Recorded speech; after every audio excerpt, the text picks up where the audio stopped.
Hi everyone, Melanie Hache here, holistic nutritionist and metabolic balance coach.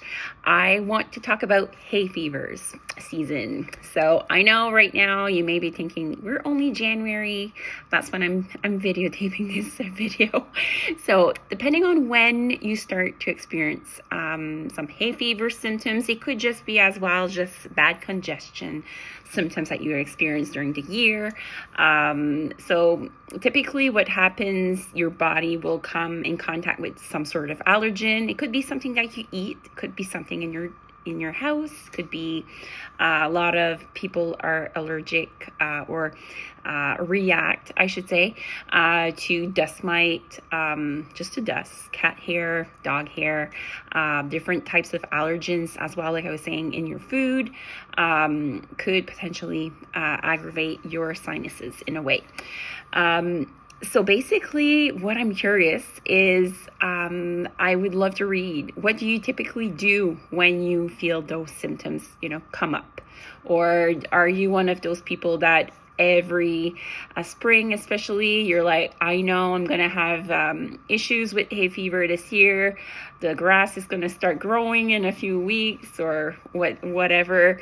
You may even start to take antihistamine maybe a month or 2 months ahead just to, to prepare your body, because that's what we've been told. Antihistamine can help, especially with hay fever. Well, I'd like for you for this year, if you're willing to, try something different. Especially for antihistamine, what maybe you don't know is your body, when you take this type of pill, what actually happens is that your body is blocking your sinuses to eliminate what is basically causing your body to sneeze and to have the stuffy nose and potentially even the headache, because when this is blocked, well, it goes up, right? Here ache as well, and could fall all in your throat and all that. So like I was saying, this year, what I would love for you to try, if you're a person that does react and has taken antihistamine in the past for multiple weeks, potentially months, I would love for you to try a natural antihistamine. If you're not already taking vitamin C, you can take it as a tablet. There's also like emergency packages that you just put in water and then you just shake, or I guess mix with a spoon if you wish, and then you can drink that. You can drink one of those per day. There's also the option to take natural raw honey. And what I love about raw honey is the fact that it's not been pasteurized. So what you'll find in raw honey, you'll find little pieces of allergens that come from either flowers that the bees have, pollinated on. So if you're allergic to certain type of flowers, or potentially even if the bees have been pollinating as well, like let's say flowers in trees when they bloom, that could be as well in the raw honey. So that could be a way for your body to become accustomed just eating 1 teaspoon, one tablespoon, you decide basically if you like the taste or not. Start with 1 teaspoon per day, and you can go up to 1 tablespoon as you wish. And you can add it if you don't want to just have it that way. It's fine. You can add it in your yogurt, in your tea. So there's different ways to enjoy it. But the fact is, when your body is coming in contact with different allergens and doing it in a more natural way, it'll give your body time to say, oh, I know what this is. Okay, this is the allergen, that typically I react to. Okay, I'm going to develop some antibodies to it. So then when I see it again, I will have a less reaction, I guess, to that allergen that typically that antihistamine has been trying to block. And that way, your body will be able to secrete, because that's why we sneeze. The body is trying to get this mucus out. And the antihistamine, if you have not seen it, maybe written somewhere, well, it can actually block your body from expulsing the mucus. So I'm all for the more natural way.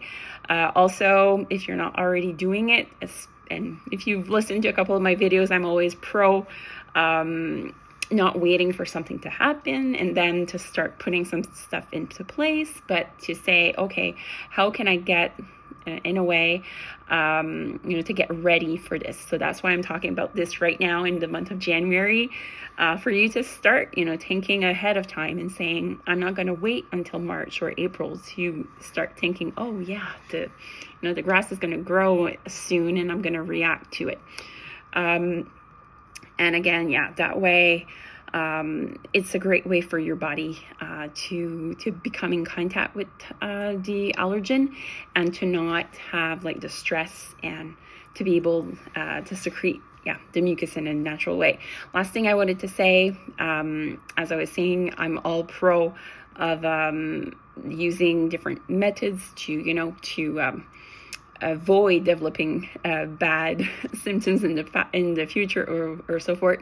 So if you're not using it already, like a nasal spray, could be something. There's the neti pod that is called as well at the like, let's say Shoppers, Jean Coutu. I'm not affiliated with any stores.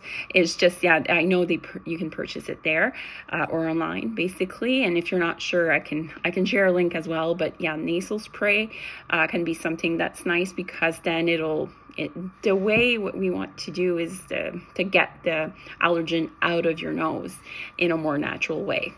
So and have less effects on your body in the long run. So give it a try. I'm just curious if you want to try it out.